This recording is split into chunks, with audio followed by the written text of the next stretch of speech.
Hi friends, welcome to Paris home food. இன்றைக்கி வந்து டேஸ்டியான சுவையான ஜீரக சம்பா ரைஸில் எறா பிரியாணியும் எறா 65ம் எப்படி செய்யலாம்னு சொல்லித்தரேன். இது ரொம்ப நல்ல ஒரு சூப்பராக நல்லா கம்மன்னு டேஸ்ட்டாக சிம்பிளாக இருக்குங்க. எப்போவுமே சிக்கன் மட்டன் பிரியாணி சாப்பிட்றதுக்கு பதிலாக இந்த மாதிரி எறா பிரியாணி செஞ்சு சாப்பிட்டு பாருங்கள், அவ்வளோ சூப்பராக இருக்கும். வாங்க இந்த டேஸ்டியான எறா பிரியாணியும் எறா 65ம் எப்படி செய்யலாம்னு சொல்லித்தரேன். வீடியோக்குள்ளே போய் பார்க்கலாம்.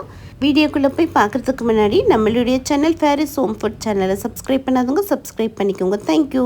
எறா பிரியாணி இந்த ஜீரக சம்பா ரைஸில் தான் பண்ண போகிறேன்.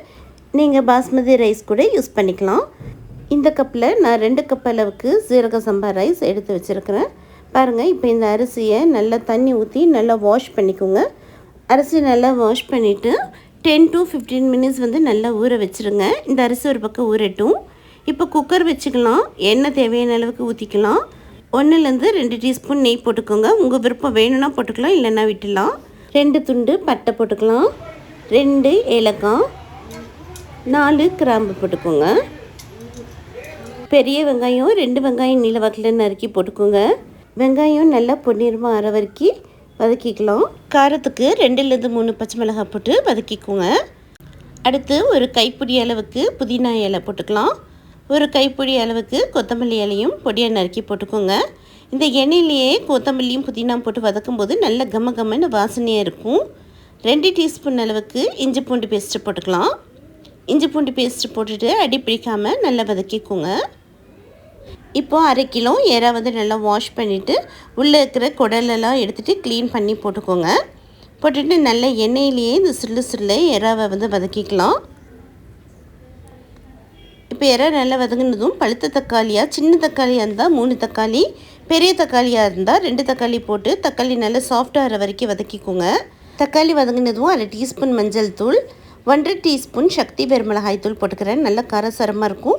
உங்களுக்கு காரம் கம்மியாக வேணும்னா 1 டீஸ்பூன் போட்டுக்கோங்க. 1 டீஸ்பூன் அளவுக்கு உப்பு போட்டுக்கலாம். போட்டுட்டு நல்லா இந்த எண்ணெயிலேயே வதக்கிக்கோங்க, மசாலா வாசனை போகிற வரைக்கும். அவ்வளோதாங்க. இந்த அளவுக்கு நல்லா இறால உப்பு காரம் பிடிக்கிற அளவுக்கு நல்லா வதக்கி எடுத்துக்கோங்க. இப்போ உங்களுக்கு தயிர் வேணும்னா 1 கப் அளவுக்கு நீங்கள் தயிர் இப்போ ஊற்றிக்கலாம். தயிர் வேண்டானாலும் விட்டுடலாம்.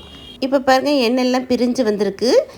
இந்த கப்பில் தான் நம்ம அரிசி 2 கிளாஸ் அளந்துருக்கும். இதில் நம்ம 1க்கு 1.5க்கு 2க்கு 3 கப் அளவுக்கு தண்ணி ஊற்றிக்கலாம். தண்ணி ஊற்றிட்டு நல்லா மிக்ஸ் பண்ணி விட்டுக்கோங்க.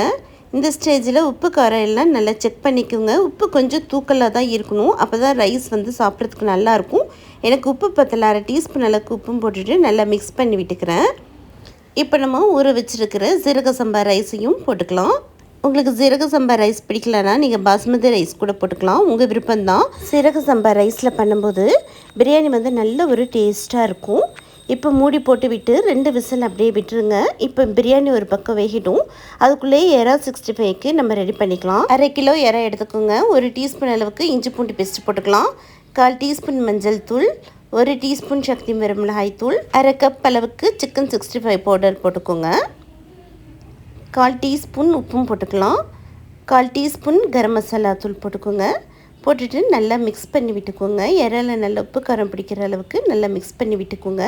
தண்ணி தேவைப்பட்டதுன்னா கொஞ்சமாக தண்ணியும் ஊற்றிக்கலாம். ஊற்றிட்டு நல்லா மிக்ஸ் பண்ணி விட்டுக்கோங்க.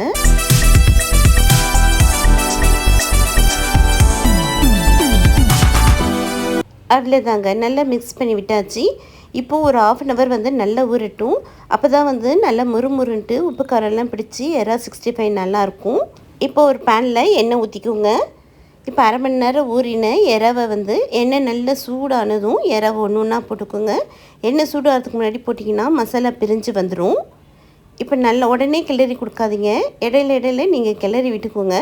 நல்லா எறா பொரிஞ்சதும் எடுத்துக்கலாம். இப்போ பாருங்கள், எறா நல்லா பொரிஞ்சாச்சு. இப்போ இதை தனியாக ஒரு பிளேட்டுக்கு எடுத்துக்கோங்க. இப்போ சூப்பராக எறா 65 ரெடி ஆகிடுச்சு. இப்போ குக்கர் ஓப்பன் பண்ணி பார்க்கலாம். பாருங்கள், சூப்பராக எறா பிரியாணியும் ரெடி ஆகிடுச்சிங்க. நல்லா கம்மன்ட்டு நல்ல வாசனையாக இருக்குது. இப்போ ஒரு பிளேட்டில் சூடான எறா பிரியாணியும் போட்டுக்கலாம். எறா 65ம் போட்டுக்கலாம். நல்லா கம்மன்ட்டு எறா பிரியாணியும் எறா 65ம் ரெடி ஆகிடுச்சிங்க. சிம்பிளாகவும் ரொம்பவும் டேஸ்டியாக இருக்குங்க. கண்டிப்பாக இதே போலயே செஞ்சு பாருங்கள், உங்கள் எல்லாருக்கும் ரொம்ப பிடிக்கும். செஞ்சு பார்த்துட்டு எப்படி இருக்குன்னு கமெண்ட் பண்ணுங்கள். இந்த வீடியோ பிடிச்சிருந்ததுன்னா மறக்காமல் லைக் பண்ணுங்கள், ஷேர் பண்ணுங்கள், சப்ஸ்கிரைப் பண்ணுங்கள். தேங்க்யூ ஃபார் வாட்சிங். பை.